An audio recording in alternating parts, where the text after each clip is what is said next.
Well, some breaking news this morning. President Biden's son Hunter now faces federal tax and weapons charges. It's all part of a plea deal with the U.S. attorney in Delaware. The deal ends a long-running investigation by the Justice Department. We have team coverage of this breaking news this morning, including reaction from a former federal prosecutor. Let's, though, first start with Chris Holmstrom, who has details on the charges and now new reaction coming in from the White House. Chris? Yeah, that's right. So we got the indictment around here. So I could tell you there are 2 tax charges. Those are misdemeanors, which Hunter Biden plans to plead guilty to, along with admitting to felony gun possession. So according to the plea deal, Hunter Biden will say drug use was a factor in his gun crime. Also, the agreement says that he must remain drug-free for 2 years and not commit additional crimes. The tax charges are connected to Hunter Biden not paying taxes back in 2017 and 2018. He has since repaid those taxes and fines. And CBS sources say Hunter Biden's decision to enter this plea deal comes from his acknowledgement that there were consequences for his drug abuse.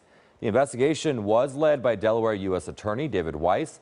He was appointed by then President Donald Trump back in 2018, but stayed on when President Biden was elected. So remember, a federal judge still needs to approve this deal, but a spokesperson for the White House says, quote, "The president and first lady love their son and support him as he continues to rebuild his life. We will have no further comment," end quote. But definitely a lot to come from this. I mean, this is just more than a week after then President Trump was also indicted on federal charges as well. So, of course, it's becoming a political issue for sure. Absolutely, and still early on. Chris, thank you. Now let's bring in former federal prosecutor Scott Tenley to give us reaction to this news. So, Scott, first your general impressions, and earlier you said this does look like a deal of a lifetime for him. No jail time, not even fully an admission of guilt if he complies with all of the stipulations. Walk us through why. Well, he will be admitting to his guilt with respect to the misdemeanor tax charge of failing to pay his taxes, and he'll also admit to wrongfully possessing the firearm. What's beneficial to Hunter Biden under this deal is that the likelihood that he'll serve jail time is very small. A misdemeanor tax charge signals to the judge that it's not the serious type of tax offense that would usually result in jail time.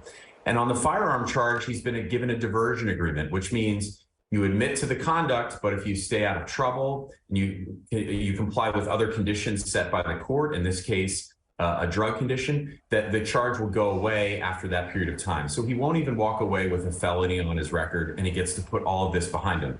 It's a wonderful resolution, certainly from Hunter Biden's perspective. Yeah, certainly there. You know, the president has vehemently defended his son time and time again, saying that they haven't discussed any wrongdoings. He's defended his son in the past. Hunter has showed up at many campaign events. He lives out here, many people don't know, in Southern California. How does the president go about tackling this now? Because, of course, you know, just this morning, the former President Trump saying, wow, the corrupt Biden Department of Justice just cleared up hundreds of years of criminal liability by giving Hunter Biden what he's calling a mere traffic ticket. How does this all play out? Well, I do anticipate President Biden is going to say, listen, this is my son accepting responsibility for his misconduct. And remember, at any time, President Biden could have issued a pardon and ended all of this for his son, but he didn't.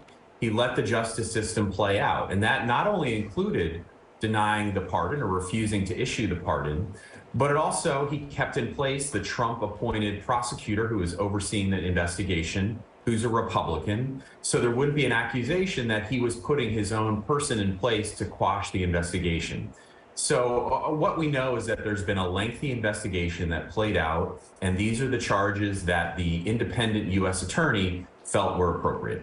Yeah, I want to get in a little bit to the timing of this deal, right? It was at least 5 years in the making. This is coming on the heels, of course, of former President Trump's indictment on the eve of an election. This is going to be a huge factor for both sides when it comes to political ammunition, I think.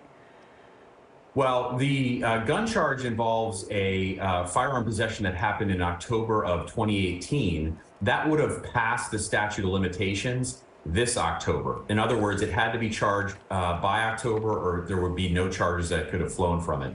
So the U.S. attorney there was a little bit under the gun to bring it, so to speak, no pun intended.